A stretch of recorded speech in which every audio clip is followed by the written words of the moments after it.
Thank you very much. Candidate of the PDP. Now, the Nigerian economy as of today is still heavily dependent on the oil sector for its foreign exchange earnings and for other revenue.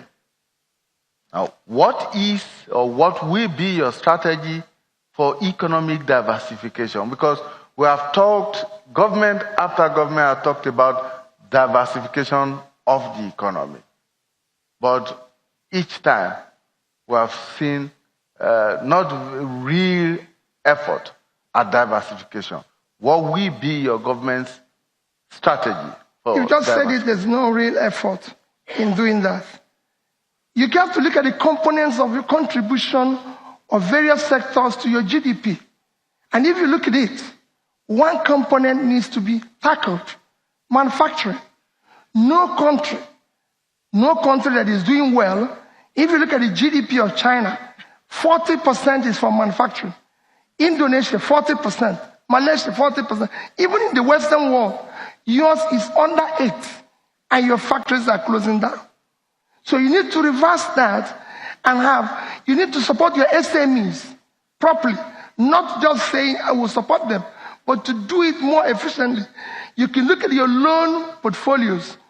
Today, the total loans by the banks is 19 trillion, and only 0.5%, about 5%, 0.5% of that goes to your SMEs.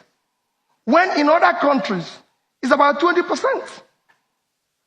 So there's no way, if you can support the SMEs properly and be able to work on your manufacturing, which then leads that you must do something with your power. Because what you're generating today is too low. Look at your competitors. The lowest that you can see in the mint countries is Indonesia, that's generating 50,000 for 250 million people, and you're generating about 4,000 for 200 million. Thank you very much. We'll go on a short break, and when we return, the candidate of the APC will be taking his turn. Stay with us.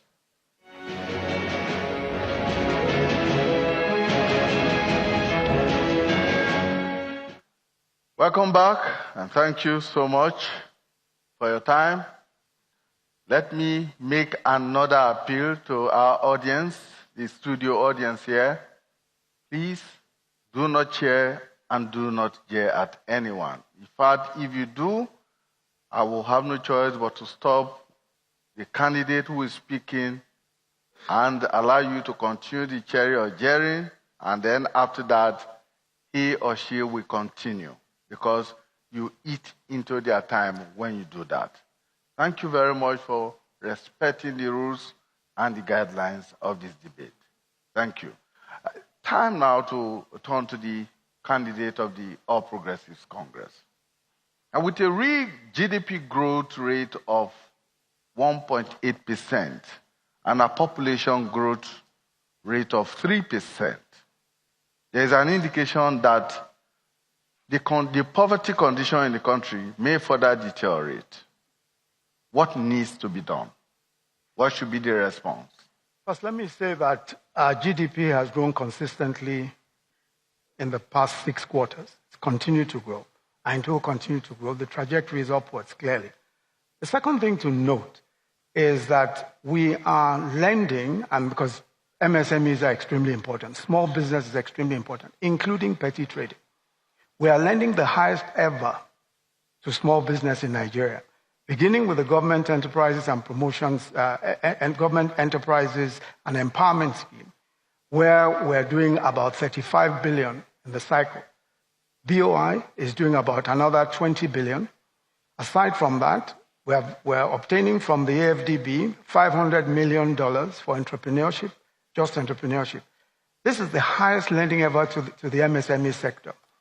I've been to 20 different states in Nigeria on what we call the MSME clinics. And in every one of those states, what we've done is that we've taken the regulatory agencies to the MSMEs.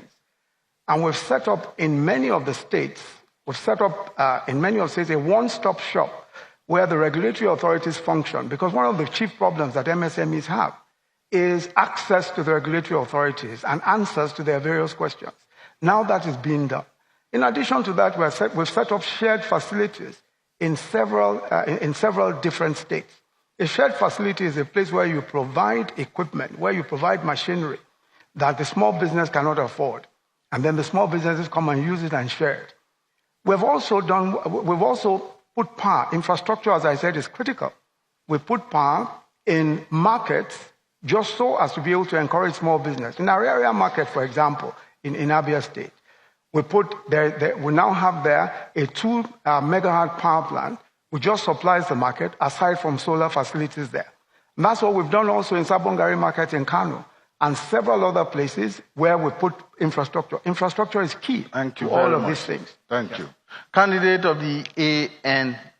Now, if you are elected as the Vice President of Nigeria, you will be the Chairman of the National Economic Council. What kind of policy collaboration will you pursue with state governments to ensure the progress of the Nigerian economy? So we have 4 cardinal R's in Alliance for New Nigeria, which is to reduce the cost of governance, to restructure every economic leeway, which includes the SMEs. Right now, the President, Vice President talked about how they have the SME clinics. Most Nigerians have not felt the impact of these policies. What we are going to do in Alliance for New Nigeria is to ensure that every SME, the biggest problem of an SME is tax. To get a free tax cut for at least 3 years, and also to ensure that to at least ensure that all the SMEs have some, depending on the kind of business that you're doing, you have some all the regulatory issues, all the bureaucracy that to operate in Nigeria as an SME will be curtailed. We also have the issue. The second R is the restructuring. Okay, the third R is the reforming of all ambits of economic policies that drives the economic hub, where what we are planning is to expand economic opportunities by building special economic zones in different zones in Nigeria, which would include the issue of the